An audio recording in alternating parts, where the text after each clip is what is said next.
During today's 5-minute review, we're delving into Ori and the Blind Forest. It's an emotional roller coaster of a game encompassing multiple meanings of the word love. There are two villains, and each one is touched by Ori's kindness and friendship, inspiring them to help him. The story is told more through cinematics than gameplay, which works well with this platformer. It hit me in the feels right from the beginning, and coupled with vibrant graphics, kept me playing despite the torture I experienced during actual gameplay. While I thoroughly enjoy the story and the way it's told, I don't see myself playing Ori and the Blind Forest again anytime soon. The gameplay itself is extremely frustrating and difficult. There is no post-game, so if you're looking to 100% it, you have to do it before going into the final area. I didn't unlock all of the available moves before completing the game, nor did I come anywhere close to collecting all of the health and spirit orbs, so I do kind of want to go back and find these items. This game made me want to hurl my controller into the TV multiple times a day. I checked once out of curiosity to see how many times I had died, and it was over 500. I even changed the difficulty settings about halfway through from normal to easy, yet still died every 5 minutes. You use spirit orbs to save, which are hard to come by in the beginning, so you spend a lot of time doing the same things over and over due to dying. In more challenging areas, you don't necessarily have time to think about how you should proceed, which ultimately results in death. It's a little hard to get a grasp on how long this game is, considering how many times I died and had to redo things. But since I wasn't sure if I could play through a new area without screaming, I'm happy with the game's length as is.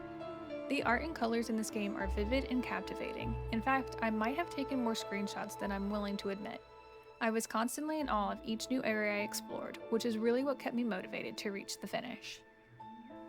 I still find myself humming music from this game. It's just the right volume during gameplay, and the pieces fit the areas well, especially the escape music.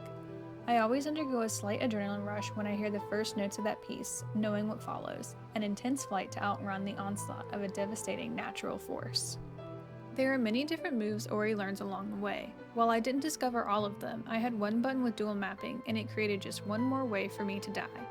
Some of the controls are not intuitive, such as an area where you manipulate gravity and the controls are inverted left to right. If you try to move directly down to avoid a spike or an enemy while flying, you can't pull the joystick down or you'll plummet towards your death in a cannonball-like fashion. Save points are inconvenient as well. On occasion, if you save after defeating an enemy and inevitably reload at that spot, the enemy also respawns and kills you. The menu is simple and intuitive. My only wish is for the map to be more detailed. It lists a legend, but rarely did I see anything on the legend within the map itself. For these reasons, I give Ori and the Blind Forest a 6.5 out of 10 stars. It is a tale geared towards gamers who love a challenge. It's highly rewarding when you finally clear a hard area, but if you're looking to relieve stress, avoid this game. The beautiful art and excellent storytelling are what pushed me through. I strongly recommend watching a playthrough just for the story if you find the gameplay is too difficult. For a more in-depth review, please visit our blog using the link in the description. If you enjoyed this video, please like and subscribe. Until next time, this is Squeegee with 5-minute reviews.